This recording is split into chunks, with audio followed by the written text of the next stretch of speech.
মধ্যরাতে কলকাতার দুটি থানাতে হানা দিলেন কলকাতার পুলিশ কমিশনার সুপ্রতিম সরকার।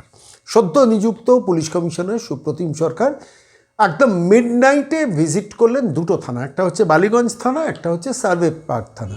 কোনো সিকিউরিটি নেননি, কোনো পুলিশের গাড়ি নেননি, কোনো সরকারি গাড়ি নেননি, নিজের গাড়িতে শটান গেছেন, থানা থেকে দূরে গাড়িটা থামিয়েছেন, সরাসরি প্রথম 12:15 নাগাদ বালিগঞ্জ থানায় ঢুকেছেন এবং বালিগঞ্জ থানায় ঢোকার পর মোবাইল ফোন হারিয়ে গেছেন সেটা অভিযোগ জানিয়েছেন এবং সেখান থেকে একটা ফর্ম নিয়েছেন। তারপর বালিগঞ্জ থানার অন্যান্য লোকজন চিনতে পেরেছেন, আরে টুপি পরে যে মানুষটি, টুপি পরে চশমা পরে যে মানুষটি এসছেন, ক্যাজুয়াল ড্রেসে এসছেন, সে মানুষটা তো আসলে কলকাতার পুলিশ কমিশনার সুপ্রতিম সরকার। তারপর স্যালুট পর্ব শুরু হয়ে গেছে এবং তারপর কিছুক্ষণ বাদে বালিগঞ্জ থানা থেকে বেরিয়ে এসছেন। সাডেন ভিজিট, সারপ্রাইজ ভিজিট, ভালো কাজ করেছেন সুপ্রতিম সরকার। সেখান থেকে তারপর 12টার কিছুক্ষণ বাদে শটান চলে গেছেন সার্ভে পার্ক থানায়। সার্ভে পার্ক থানাতেও সেইভাবে মোবাইল ফোন হারিয়েছে বলে ভেতরে ঢুকেছেন, টুপি পরে চশমা পরে ক্যাজুয়াল ড্রেসে গেছেন এবং গিয়ে শেষ পর্যন্ত ফর্ম নিয়ে চলে এসছেন। সার্ভে পার্ক থানার আবার কোনো লোকজন বা যারা দায়িত্বে রয়েছেন, অফিসার বা যারা কনস্টেবল, তারা আর সুপ্রতিম সরকারকে চিনতে পারেননি। কিন্তু সুপ্রতিম সরকার নিজে সার্ভে পার্ক থানার ওসি, যিনি তখন রাতে থাকারও কথা নন 12টার পর, তার সঙ্গে টেলিফোনে কথা বলেছেন। এই খবরটা সংবাদ মাধ্যমে বেরিয়েছে। মধ্যরাতে কলকাতার পুলিশ কমিশনারের দুটো থানাতে সারপ্রাইজ ভিজিট। বালিগঞ্জ থানা চিনতে পেরেছে, স্যালুট দিয়েছে, সার্ভে পার্ক থানা চিনতে পারেনি, স্যালুট দিতে পারেনি। খুব ভালো কাজ করেছেন। আমি বলছি সুপ্রতিম সরকার, আপনাদের পুলিশের অনেক সমালোচনা করি, কিন্তু তা সত্ত্বেও বলছি কলকাতার পুলিশ কমিশনার হিসেবে যে কাজটা করেছেন খুব ভালো কাজ করেছেন। এবং দেখলাম সেটাকে আবার লালবাজার থেকে পাবলিসাইজও করা হয়েছে, কারণ বৃহৎ সংবাদ মাধ্যমে সেই রিপোর্টটা বেরিয়েছে, যেখানে লালবাজার থেকে জানা গেছে বলে রিপোর্টটাও উদ্ধৃত করা হয়েছে। তারপর কলকাতা পুলিশ কমিশনার নিজেও বলেছেন রাতে পুলিশকর্মীরা সতর্ক আছেন কিনা এবং কেউ অভিযোগ জানাতে এনে হেনস্থার মুখে পড়ছেন কিনা তা দেখতেই থানায় গিয়েছিলেন। অর্থাৎ শেষ পর্যন্ত সাংবাদিকদের প্রশ্নের উত্তরে মুখ খুলেছেন কলকাতার পুলিশ কমিশনার। এই পর্যন্ত হচ্ছে রিপোর্টিং পর্ব। আমি আপনাদের রিপোর্টটা আগে পেশ করছি যে কলকাতা পুলিশের অধিকর্তা পুলিশ কমিশনার তিনি সারপ্রাইজ ভিজিটে দুটো থানায় গিয়েছিলেন, যে দেখতে যে ইনফ্লুয়েন্সিয়াল লোক ছাড়াও সাধারণ মানুষ গেলে সেখানে সঙ্গে সঙ্গে তার সার্ভিসটা পাচ্ছেন কিনা। এটা তো গেলে একটা দিক, কিন্তু দ্বিতীয় প্রশ্নটা আমি একটু অপ্রিয় প্রশ্ন করব। সুপ্রতিমবাবু, আপনি ভালো লেখেন, লেখার হাতটি চমৎকার, আপনি কথা বলেন বেশ সুন্দর, গুছিয়ে বাংলা বলেন, ইংরেজি বলেন। মমতা বন্দ্যোপাধ্যায় প্রশাসন আপনাকে কাজে লাগায়। আমরা দেখেছি শেখ শাহজাহানকে যখন সন্দেশখালী পর্ব চলেছিল, রাজীব কুমারের সঙ্গে আপনাকে দেখেছি, সন্দেশখালীর গ্রাসরুট লেভেলে, গ্রাম লেভেলে আপনাকে দেখেছি। শেখ শাহজাহানের অন্তর্ধান রহস্য সঙ্গে আপনার নামটাও সংযুক্ত হয়ে গিয়েছিল, যে আপনি তখন ADG law and order south Bengal ছিলেন। কেউ প্রশ্ন করেনি, আমরা প্রশ্ন করেছিলাম যে আপনার মতো অফিসাররা থাকতেও কি করে শেখ শাহজাহান আড়ালে চলে যান। তারপর সেই শেখ শাহজাহান সারেন্ডার করেন বা তাকে ধরা হয়, তাকে নির্দেশ দেওয়া হয়, তিনি ধরা পড়েন এবং তারপর নিয়ে এসে সিআইডির দপ্তরে রাতের অন্ধকারে নিয়ে আসা হয়, সিবিআইকে দিতে না যাওয়া, সেটা তো দীর্ঘ পর্ব। কিন্তু শেখ শাহজাহানের অন্তরালে চলে যাওয়ার পেছনে কি পুলিশের ভূমিকা ছিল না?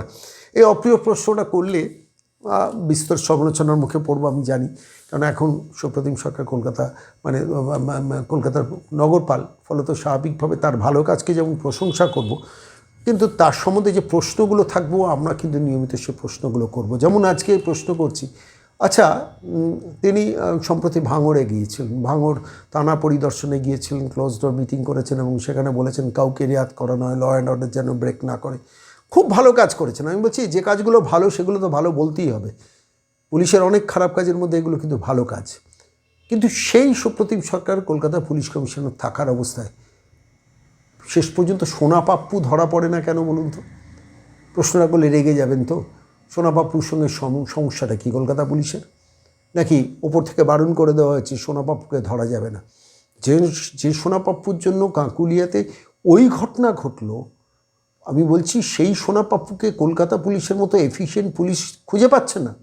আর যখন কলকাতা পুলিশ কমিশনারের নাম সুপ্রতিম সরকার, যিনি এত তটস্থ, এত সারপ্রাইজ রাত্রিবেলা দিচ্ছেন, ট্রাফিক ম্যানেজমেন্ট দেখতে বেরিয়ে যাচ্ছেন, ট্রাফিক পুলিশদের বিভিন্ন নির্দেশ দিচ্ছেন, এবং তার জন্য নাকি কলকাতার এখন যানজট টট নেই এমন একটা ভাবভঙ্গি। কলকাতা পুলিশের কোনো একজন আধিকারিক বলছেন যে কলকাতা পুলিশের সব ট্রাফিক সিস্টেমটা দারুণ হয়ে গেছে সুপ্রতিম সরকার নামার পরে। তার মানে এতদিন ধরে ট্রাফিক ম্যানেজমেন্টে পুলিশরা কোনো কাজ করছিল না, সেটাই তো বোঝাচ্ছে। আমি সংবাদ মাধ্যমে যে রিপোর্টটা বেরিয়েছে, আমি সেই রিপোর্ট থেকে একটা জায়গায় কোট করছি।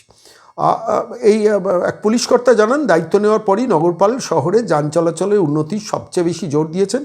সেজন্য ট্রাফিক আধিকারিকদের হোম টাস্ক বেঁধে দিয়েছেন তিনি। ওই কর্তার দাবি, নগরপালের এমন ভূমিকায় শহরের যান চলাচল অনেকটা উন্নত হয়েছে। ভাবুন, নগরপালের এমন ভূমিকায় শহরের যান চলাচল অনেকটা ভালো হয়ে গেছে। এটাতে কি বোঝাতে চাইছেন? যে কলকাতার ট্রাফিক পুলিশ ভালো কাজ করতেন না? আমি বলছি কলকাতা ট্রাফিক পুলিশ যথেষ্ট ভালো কাজ করতেন, আগেও কাজ করতেন, এখনও কাজ করেন। হয়তো তাকে অ্যাডিশনাল অ্যাডভাইস দেওয়ার ফলে একটু ইমপ্রুভমেন্ট হয়েছে, কিন্তু এই ভাবভঙ্গি যদি কলকাতা পুলিশ থেকে করা হয় যে নগরপাল নামার পরে সিভিক ট্রাফিক ম্যানেজমেন্টটা খুব ভালো হয়ে গেছে, তাহলে এটা এক ধরনের মার্কেটিং নয়? আমি বলছি, নগরপালের সারপ্রাইজ ভিজিট, সাডেন ভিজিট গেলেন। আমাকে প্রথমে ভাবাচ্ছিল যে নগরপাল গেছেন রাত্রিবেলা বালিগঞ্জে, রাত্রিবেলা সার্ভে পার্কে। মিডিয়া জানলো কী করে? মিডিয়া বিশাল একটা স্টোরি করলো কী করে? তারপরে মিডিয়াকে খাওয়ানো হয়েছে, এবং এই খাওয়ানোটা যথার্থ। তার কারণটা হচ্ছে যে এই সমস্ত থানাগুলো তটস্থ হতে থাকবে যে কোনো সময় পুলিশ কমিশনার প্লেন ড্রেসে আমার থানাতে রাত্রিবেলা আসতে পারে। এই মার্কেটিংটা যথার্থ। আমি আবার বলছি, এই মার্কেটিংটা যথার্থ, কিন্তু মার্কেটিং ম্যানেজমেন্টটা খুব ভালো বোঝেন কলকাতার বর্তমান নগরপাল। মিডিয়ার সামনে কিভাবে কথা বলতে হবে, কখন কথা বলতে হবে, কতটা মিডিয়াকে এক্সপোজার দিতে হবে। তখন কথা বলেন ভালো, লেখেন ভালো, সংবাদ মাধ্যমে কাজ করেছেন। আমি আনন্দবাজার পত্রিকার বিজ্ঞাপন দপ্তরে যখন কাজ করেছি, আমি দেখেছি সুপ্রতিম সরকারকে আনন্দবাজারের এডিটোরিয়াল ডেস্কে কাজ করেছেন, দেখেছি। আমার প্রশ্নটা সেখানে নয়, আমার প্রশ্নটা হচ্ছে খুব আমি খুব অনুরাগী মানুষ কলকাতার বর্তমান পুলিশ কমিশনের। আমি সমালোচনা করছি না, আমি প্রশ্ন করছি। যে প্রশ্ন করাটা বাংলার তথাকথিত মিডিয়া ভুলে গেছে। যে মিডিয়া গিয়ে সুপ্রতিম সরকারকে জিজ্ঞেস করছেন যে আপনি কি সত্যি গিয়েছেন, বা যদি জিজ্ঞেস করে থাকেন, কারণ সুপ্রতিম সরকারের কোটেশন তারা উদ্ধৃত করছেন, সে মিডিয়া সুপ্রতিম সরকারকে জিজ্ঞেস করতে পারছেন না আজকে ঘটনার প্রায় এক সপ্তাহ চলে গেছে, সোনা পাপ্পুকে ধরছেন না কেন? যে সোনা পাপ্পুর সম্বন্ধে আমি আজকেই বিভিন্ন ফোন পাচ্ছিলাম বিভিন্ন জায়গা থেকে। গত দুদিনের মধ্যে আগে একটা প্রতিবেদন করেছিলাম যে যেখানে দাঁড়িয়ে সোনা পাপ্পুর সম্বন্ধে অভিযোগ 4টে বিধানসভার জায়গা পুরো কন্ট্রোল করে নির্বাচনের সময় দুপুর 2-2:30 পরেই সোনা পাপ্পু গ্যাং ঢোকে একটা বুথ দখল করে নেয়। জাভেদ খান তার মাথায় ফাদার ফিগার হিসেবে আছেন, দেবাশিস কুমার আছেন, বৈশানুর চ্যাটার্জি আছেন, মদন মিত্রর খুব ঘনিষ্ঠ লোক এই সোনা পাপ্পু।